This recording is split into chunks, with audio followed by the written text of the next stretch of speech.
تو اب جو بات جس طرف جا رہی ہے لگ رہا ہے کہ عمران خان کو کسی اسپتال لے کر جایا جائے گا، چاہے وہ کوئی تھوڑی دیر کے لیے لے کے جایا جائے، چاہے کچھ دنوں کے لیے لے کے جایا جائے، چاہے طویل عرصے کے لیے لے کے جایا جائے، لیکن اس طرف باتیں چل نکلی ہیں اور یہ لگ رہا ہے کہ ان کو جلد کسی اسپتال منتقل کیا جائے گا، لیکن وہ اسپتال شفا انٹرنیشنل ہسپتال ہوگا یا الشفاء ٹرسٹ ہوگا، اس کے بارے میں ہمیں جلد پتہ چل جائے گا، اور جو ہی ہمیں پتہ چلے گا ہم آپ کو اس کے بارے میں آگاہ کریں گے۔ اب بات کرتے ہیں ہم جنرل قمر جاوید باجوہ صاحب کے بارے میں، جو کہ پاکستان کے سابق آرمی چیف ہیں، اور وہ گزشتہ ہفتے باتھ روم میں گر گئے تھے، جس کے بعد انہیں شدید چوٹیں آئی تھیں اور وہ بے ہوش ہو گئے تھے، اور تقریباً ایک دن بے ہوش رہے تھے اور ان کو CMH ہسپتال منتقل کیا گیا تھا۔ اب ان کی فیملی کے ذرائع سے مزید تفصیلات سامنے آئی ہیں۔ فخر دورانی ہمارے بہت اچھے دوست ہیں، دی نیوز کے انویسٹیگیٹو رپورٹر ہیں اور بہت ہی اچھے جرنلسٹ ہیں، بہت اچھی رپورٹس کرتے ہیں۔ انہوں نے ایک خبر دی ہے کہ جنرل باجوہ کے خاندان کے قریبی ذرائع سے کہ جنرل باجوہ جو ہیں وہ باتھ روم میں پھسل کر نہیں گرے تھے، بلکہ انہیں دل میں مسئلہ ہوا تھا، اور ان کا جو دل تھا وہ برقی نظام میں خرابی کے باعث بلاک ہو گیا تھا، جس کی وجہ سے وہ بے ہوش ہو گئے تھے، اور اس کے بعد وہ گر گئے باتھ روم میں اور پھر ان کو چوٹیں آئی تھیں۔ لیکن فیملی کا کہنا یہ ہے کہ جو ان کو چوٹیں تھیں وہ 3 فریکچر تھے، لیکن وہ بلڈ کلاٹنگ نہیں ہوئی تھی، جس کی وجہ سے ان کی حالت خطرے سے باہر ہے۔ فیملی کے مطابق جنرل باجوہ گزشتہ پیر جو گزرا ہے، یعنی کہ 9 فروری کی شام کو، وہ طبیعت میں کچھ بے چینی محسوس کر رہے تھے، کچھ ناساز طبیعت میں ان کی لگ رہی تھی، لیکن اس کے باوجود وہ معمول کی واک کے اور ورزش کے لیے گئے،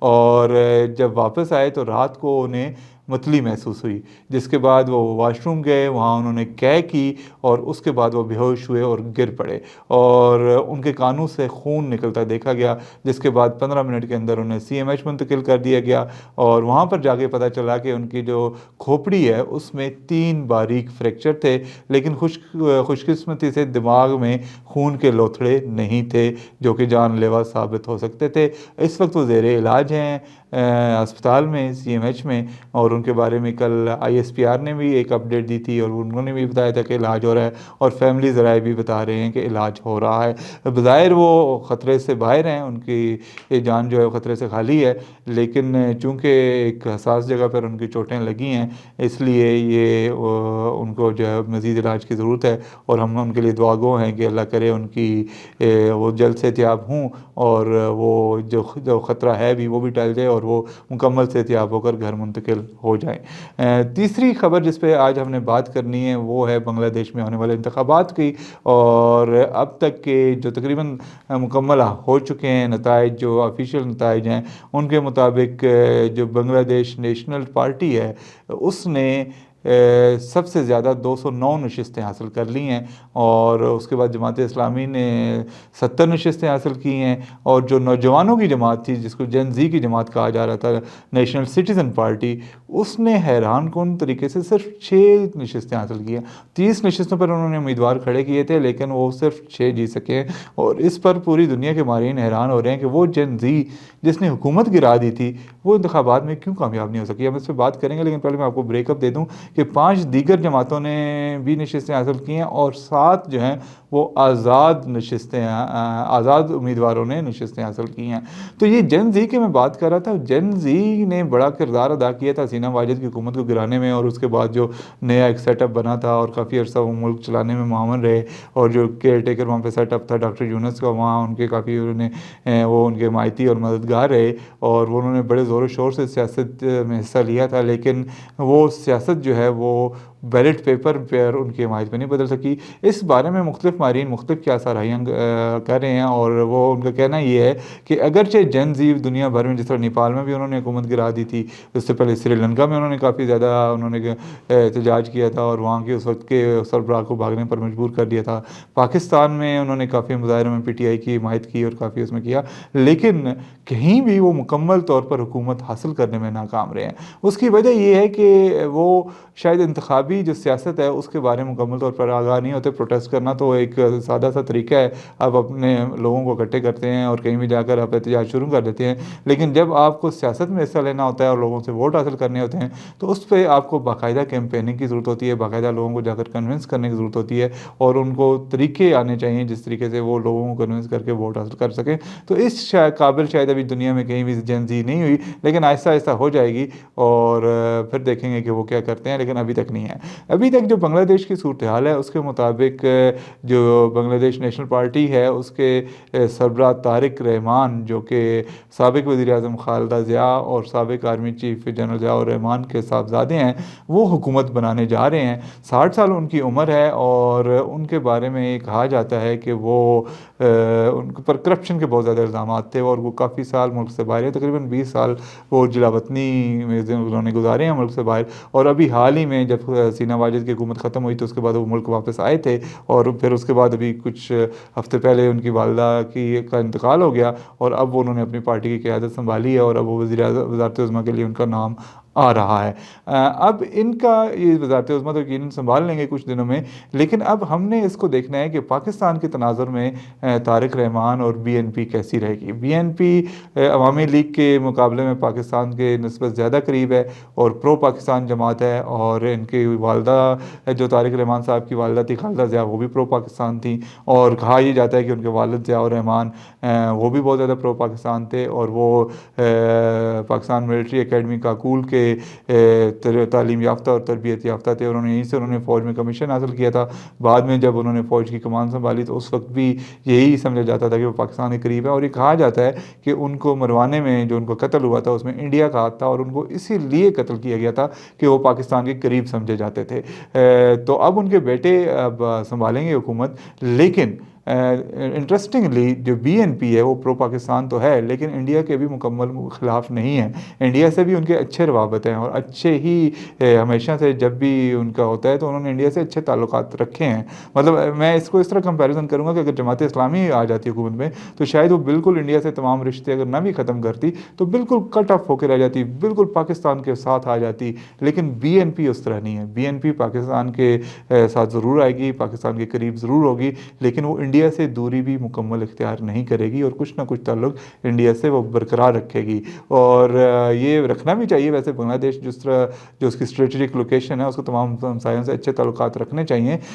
لیکن یہ ہے کہ جہاں پر پاکستان کا معاملہ آئے گا یقیناً ان کا جھکاؤ پاکستان کی طرف ہی ہوگا. لیکن اگر پاکستان میں کچھ لوگ یہ سمجھ رہے ہیں کہ حسینہ واجد کی حکومت ختم ہونے کے بعد اور طارق رحمان اور بی این پی کی حکومت آنے کے بعد پاکستان جو ہے مکمل طور پر ڈھاکہ میں اپنا اثر و رسوخ قائم کر لے گا, تو کافی حد تک قائم تو کر لے گا لیکن مکمل قائم نہیں کر سکتا. انڈیا کا کچھ نہ کچھ وہاں پہ رابطہ ضرور رہے گا. اس لیے پاکستانی حکام جو ہے ان کو اپنی پالیسیز بڑی محتاط اور محفوظ طریقے سے بنانی ہے, اور بنگلہ دیش کے ساتھ بڑے اسٹریٹجک طریقے سے, بڑا سوچ سمجھ کے اچھے طریقے سے ان کے ساتھ آگے بڑھنا ہے, اور بڑے ایسے جو ہے اسٹریٹجک اقدامات کر کے ان کو اپنے قریب لانا ہے. آج کے لیے اتنا ہی. دیکھتے رہیے خرم شہزاد ایکسکلوسیو, اور اس کو لائک کریں, سبسکرائب کریں اور شیئر کریں. جلد مزید خبروں اور تبصروں کے ساتھ آپ کے ساتھ ملیں گے.